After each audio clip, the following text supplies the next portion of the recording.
Tonight, we're learning new details about Trump's plan to take over Greenland. A private message that he wrote to the Prime Minister of Norway has now been leaked. And Karen Kafa explains what it has to do with the Nobel Peace Prize, plus how U.S. allies are considering their response to threats of more tariffs.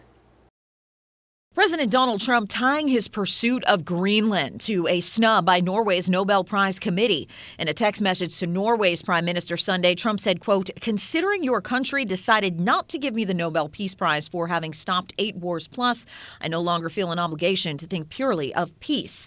Trump's escalating threats shaking NATO allies, including Denmark, of which Greenland is an autonomous part. We're not willing to give up the sovereignty and hand over 57,000 Danish citizens to become Americans against their will. Trump also threatened an additional 10% tariff on goods from several European countries that oppose his plan. UK Prime Minister Gahr Støre on Monday called for tensions to cool. The use of tariffs against allies is completely wrong.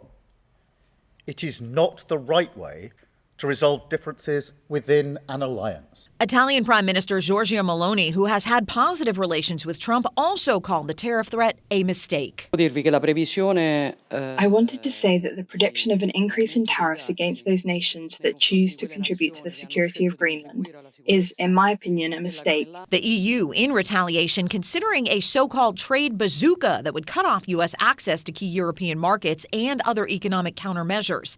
Trump has previously insisted a U.S. Greenland acquisition is key to national security and keeping Russian and Chinese ships out of the region. Greenland's premier said on social media Monday, quote, "We don't let ourselves be pressured. We stand firm on dialogue, on respect, and on international law." In Washington, Karen Kafa, WCNC Charlotte.